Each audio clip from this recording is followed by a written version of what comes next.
Objective 2, you will be able to find horizontal asymptotes of the graph of some sort of function. And you can see this playing out here in this picture here. This is actually a graph of sine x over x. And as we approach positive infinity here, this is going to be the x-axis. I took it out because I think it looks pretty like this. Okay, anyway, so back in Algebra 2, when you first learned about these horizontal asymptotes, this is what you said, basically, that the line y equals b is a horizontal asymptote of the graph of f of x if f of x approaches b as x goes to positive or negative infinity. In terms of a limit, as we state it now, it looks like the limit as x goes to infinity, positive or negative, that's this part that's right here, right, of f of x, that's going to approach some number, in this case b. And so we can see some horizontal asymptotes in the graph here. We've got horizontal asymptote of 2, x-axis. It's a pretty popular one. You can see that on both of these graphs. And then a collection of more horizontal asymptotes. And notice, like, it is entirely possible that you cross or oscillate back and forth over your horizontal asymptote. And that was a question in algebra or pre-cal, is like, hey, does our graph cross a horizontal asymptote? It could, under certain circumstances. Can it cross a vertical asymptote? Under no circumstances. No, that is not possible. All right, so here's some questions about horizontal and vertical asymptotes. How many vertical asymptotes can the graph of any function have? Well, when we have a rational function, maybe I expect 1 or 2, but is that the limit? Can it go on and on forever? And the answer to that is yes, and I can give you an example of that pretty easily. How about something like y is equal to the tangent of x? How many asymptotes does that thing have? You take a look at its graph here, and you've got asymptotes all over the place. Asymptotes, they should be red. Boom, boom, boom, boom, boom, boom, boom, boom, boom, boom. Right, and then how about green for the actual graph? It looks sort of like this. I'm not sure these colors go well together. Anyway, so yeah, you can have an infinite number of vertical asymptotes. Question 2, follow-up question. Find the equations of the vertical asymptotes of f of x equals tangent x. Well, that's exactly what I was playing around with over here. So let's just assume for a moment that you didn't remember what the graph of tangent x looked like. How could you? Well, we could always get the vertical asymptotes from the unit circle. So remember, I'm going to get a vertical asymptote when I have some sort of number that's not 0 over 0. And tangent, of course, is sine x over cosine x. So essentially, I want sine to be some sort of number that's not 0 and cosine to be 0. Where's cosine equal to 0? On the unit circle, that happens up top and on the bottom, right? So here's, say, pi over 2, and this one is 3 pi over 2, and I can keep going. What's the different distance between these? I'm going by pi, right? I'm going to go by another pi. This would be, say, 5 pi over 2. And I'd go another pi, and I'd get 7 pi over 2. And you can sit here all day, right? Boom, boom, boom, boom, boom, boom. So if we're going to list these things off, that would be one way to find the equation, is just to establish a pattern. X is equal to pi over 2, comma, 3 pi over 2, comma, 5 pi over 2. And maybe the pattern is obvious enough so that you could just put an ellipses at the end of that. Okay, or another thing that you might have done in pre-cal is that you write a generic equation that represents, say, all of them. And understanding that the distance between any two of these vertical asymptotes is pi.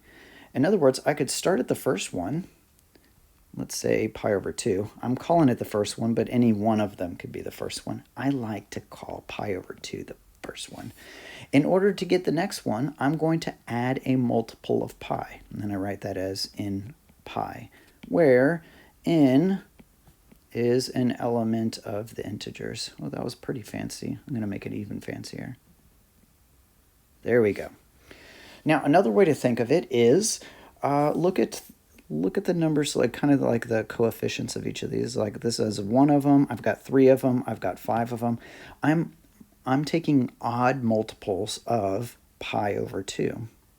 So another way to write that is pi over 2, and then odd numbers would be 2n plus 1.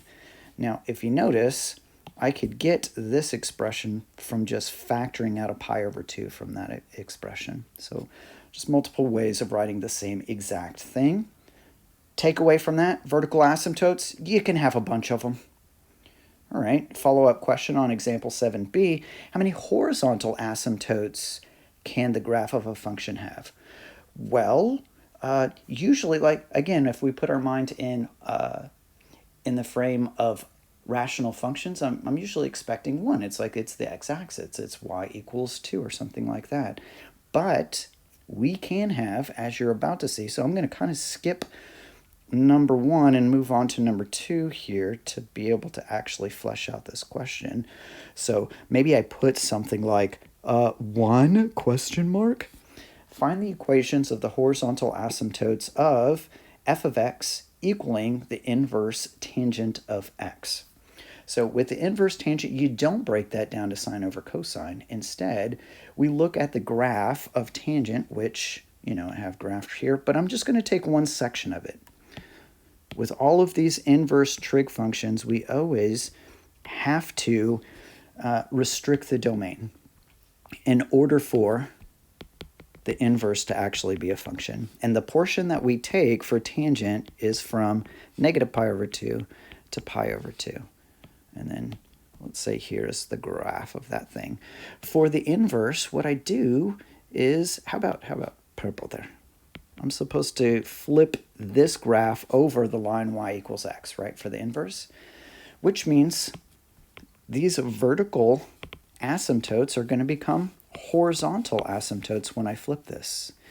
Also, this point here, whenever it flips, is going to end up over here on the right side of that line.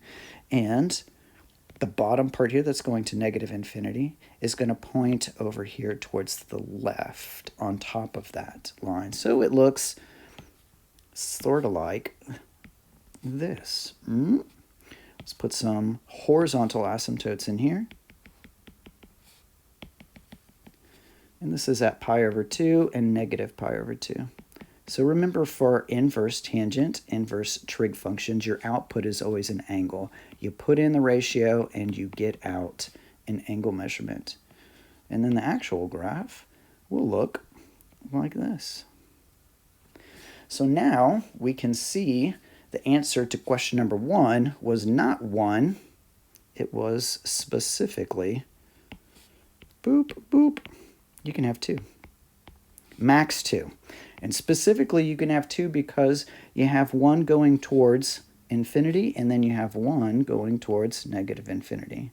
And as a matter of fact, let me call this up here, that was implied in this kind of algebra 2 definition of a horizontal asymptote. It says right here, as x approaches positive infinity or x approaches negative infinity. That's an or statement. This implies that you can have 2 of them.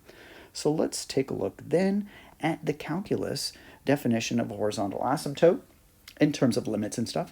The line y equals L is a horizontal asymptote of the graph of f of x if, here's the first one, the limit as x approaches infinity of f of x is equal to L, or the limit as x approaches negative infinity of f of x is equal to L, implying, again, that you can have at most 2 horizontal asymptotes. And the graphs over here are just showing just a single horizontal asymptote for each one of those. Again, we can oscillate on it. We could cross it as long as we are eventually settling down, getting closer and closer to that horizontal asymptote. But it is possible to have more than one, to have 2 horizontal asymptotes, and we'll see that happen in some of these exercises.